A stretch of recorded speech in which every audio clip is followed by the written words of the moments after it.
बहुत ভাল লাগিছে আৰু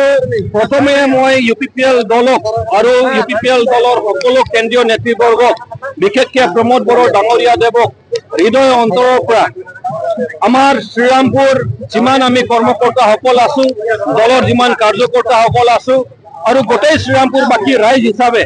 হৃদয় অন্তৰৰ পৰা ধন্যবাদ জ্ঞাপন কৰিব খুজিছো তেখেতসকলৰ যিটো আস্থা আৰু বিশ্বাস তেখেতসকলে যে বিশ্বাস কৰিছে যে শ্ৰীৰামপুৰ সমষ্টিৰ পৰা আমি প্ৰথম ফেজতে প্ৰাৰ্থিত্ব প্ৰদান কৰিম আৰু শ্ৰীৰামপুৰ সমষ্টিটো বহুত ভাল হৈ আহিছে ইয়াত অলৰেডি ইউপিপিএল দল জিকি আছে সেইখিনি কথা তেখেতসকলে 2-3 বাৰ অবজাৰ্ভাৰ পঠাই তেখেতসকলে নিজে প্ৰদান কৰি এইখিনি উলিয়াই লৈছে ইয়াৰ পৰা ইউপিপিএল দল জিকাটো 100% নিশ্চিত আৰু তেখেতসকলে আমাক এটা অৰ্ডাৰ দিছিল যে ফেব্ৰুৱাৰী মাৰ্চৰ ভিতৰতে ডাঙৰীয়া দেৱৰ এটা অৰ্ডাৰ আছিল হুকুম আছিল আৰু তেখেতৰ নিৰ্দেশ আছিল যে ফেব্ৰুৱাৰী মাৰ্চ মাহতেই আমি শ্ৰীৰামপুৰ সমষ্টিটো জিকি থব লাগিব আৰু আমি মানে নিৰ্বাচনলৈকে অপেক্ষা কৰিব নালাগে আৰু সেই মৰ্মে আমি কাম কৰি আহিছো বৰ নিষ্ঠাভাৱে আমি কষ্ট কৰি সকলো কৰ্মকৰ্তা সকলে কেন্দ্ৰীয় committee district committee block committee primary committee booth committee সকলো কৰ্মকৰ্তাই বিভিন্ন সেল আমাৰ যি সকল আছে সকলো কৰ্মকৰ্তাই কাৰ্যকৰ্তাই বহুত কষ্ট কৰিছে কাম কৰিছে আৰু হেতুৰ ফল আমি দেখিবলৈ পালো যে আমাৰ অনলাইন আৰু অফলাইন যি মেম্বাৰশ্বিপ হৈছে প্ৰায় 18,000ৰ ওপৰত আমাৰ মানে মেম্বাৰশ্বিপ অলৰেডি হৈ গল আৰু তাৰ বাহিৰে বহুত সমৰ্থক আমাৰ লগত অলৰেডি আছে আমাৰ লগত যোগাযোগত আছে আৰু মই বিশ্বাস কৰো যে নিশ্চিতভাৱে এতিয়া শ্ৰীৰামপুৰ সমষ্টিৰ পৰা আমাৰ ইউপিপিএল দল 100% ইয়াৰ পৰা জিকি যাব আৰু শ্ৰীৰামপুৰ সমষ্টিটোক আমি যি শান্তিৰ নায়ক প্ৰমোদ বড়ো ডাঙৰীয়া দেৱক আমি উপহাৰ স্বৰূপ দিম কাৰণ তেখেতে যিটো আমাৰ সকলো জাতি জনগোষ্ঠীৰ কাৰণে কৰিছে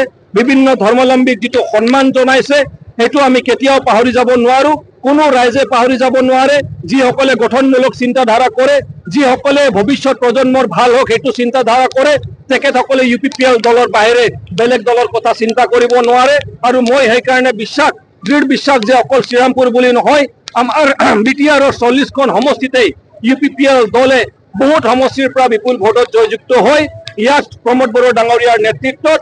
মানে চৰকাৰ গঠন কৰিব সেইটো নিশ্চিত হৈ গৈছে আৰু আমি 25 লক্ষ জনসাধাৰণক আমি সেৱা আগবঢ়াই যাম কাৰণ প্ৰমোদ বড়ো ডাঙৰীয়াৰ স্পষ্ট নীতি যে আমি গাদী দখল কৰিবলৈ আহা নাই আমি ক্ষমতা লবৰ কাৰণে আহা নাই আমি ৰাইজক সেৱা আগবঢ়াবলৈ আহিছো আৰু সেইটো কথা মই বিশ্বাস কৰো আৰু তেখেতৰ লগত কাম কৰি মোক বহুত ভাল লাগিছে তেখেতৰ লগত কাম কৰি বহুতখিনি শিকিবলৈ পাইছো আৰু যিখিনি শিকিছো মই ভাবো যে 5 বছৰত শ্ৰীৰামপুৰ বাকী ৰাইজৰ কাৰণে সেইটো এটা আশীৰ্বাদ স্বৰূপ হ'ব তো বহুত ধন্যবাদ আপোনালোকক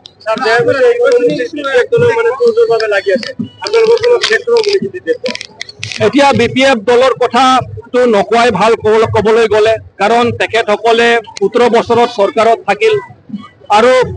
2 বছৰ ইন্টাৰিম কাউন্সিল আছিল কিন্তু 3 বাৰ তেখেতসকলে 3টা টাৰ্ম ইয়াৰ পৰা চৰকাৰত মানে গঠন কৰিল তেখেতসকলে কিন্তু এই তিনিটা টাৰ্ম য'ত নিৰ্বাচন হ'ল 2005, 2010, 2015 চন, আমি ক'ব লাগিব যে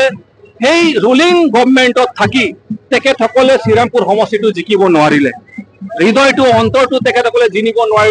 নোৱাৰিলে, ৰাইজৰ অন্তৰত সোমাব নোৱাৰিলে। চৰকাৰত থাকি যদি ৰাইজৰ অন্তৰত সোমাব পৰা নাই, এই সমষ্টিটো উদ্ধাৰ কৰিব পৰা নাই, BPF দল হিচাপে ৰুলিং গভৰ্ণমেণ্ট হিচাপে তেখেতসকলে যদি ইয়াৰ পৰা জিকি আহিব পৰা নাই, এতিয়াতো তেখেতসকলেতো আৰু চৰকাৰত নাই, এতিয়াতো তেখেতসকলে ক্ষমতাত নাই, এতিয়াতো তেখেতসকলৰ আৰু অস্তিত্বত নাই ক'ব লাগিব। কাৰণ তেখেতসকলৰ যি যুগসকল ভাল ভাল লিডাৰ, বিশ্বজিৎ দৈমাৰী ডাঙৰীয়া কওক, আমাৰ প্ৰাক্তন মন্ত্ৰী চন্দন ব্ৰহ্ম ডাঙৰীয়াই কওক, আমাৰ প্ৰাক্তন ডেপুটি CM খাম্পা বৰগোহাঁই কওক, আগৰ স্পিকাৰ আৰু বহুত তেনেকুৱা ধৰণৰ EM MCLA বিলাক অলৰেডি আমাৰ বিভিন্ন দলত, বিশেষকৈ UPPL দলত অলৰেডি যোগদান কৰিছে। এতিয়া BPF দলত আৰু কোনেও নাই। এতিয়া ক'ব লাগিব যে সেইকাৰণে তেখেতসকলৰ, সেইকাৰণে মই ক'লো যে অস্তিত্ব আৰু নাই, আৰু সেইকাৰণে তেখেতসকলৰ কথা আহিব নোৱাৰে। কাৰণ সেই চৰকাৰৰ সময়ত আমি কিমান জাতিগত সংঘাত চাইছো, কিমান হত্যা হিংসা চাইছো, কিমান আমাৰ লিডাৰবিলাক, ভাল ভাল লিডাৰবিলাকক আমি হেৰুৱাইছো, সেইবিলাক কথা কোনো ৰাইজে পাহৰা নাই।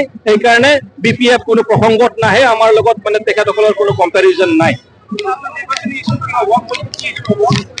আমাৰ নিৰ্বাচনী ইস্যু স্পষ্টভাৱে কৈ দিছো যে আমাৰ প্ৰমোদ বড়ো ডাঙৰীয়া ছাৰৰ কথা হ'ল যে আমাৰ যিটো লক্ষ্য আৰু উদ্দেশ্য ৰাইজক সেৱা আগবঢ়োৱা, আৰু সেইকাৰণে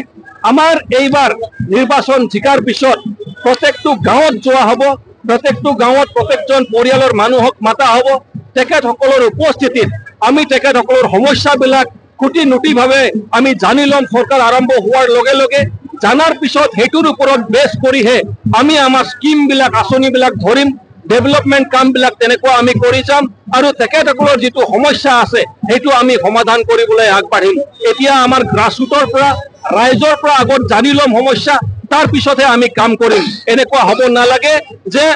বটম টু, তাৰমানে টপ টু বটম এপ্ৰ'চ, সেইটো হ'ব নালাগে, বটম টপ এপ্ৰ'চ হ'ব লাগে। তলৰ পৰা, গ্ৰাছৰুটৰ পৰা মানুহৰ সমস্যা জানিহে আমি পলিচি বনাব লাগিব। তেখেতসকলৰ সমস্যাবিলাক দূৰ কৰাৰ কাৰণেহে আমি কাম কৰিব লাগিব। আৰু সেইকাৰণে মই ব্যক্তিগতভাৱে তেনেকুৱা নকওঁ যে আমাৰ চৰকাৰৰ বা আমাৰ দলৰ অমুক ইস্যুৰ ওপৰত কাম কৰিম, তমুক ইস্যুৰ ওপৰত কাম কৰিম। আমাৰ এটা কথাই স্পষ্ট,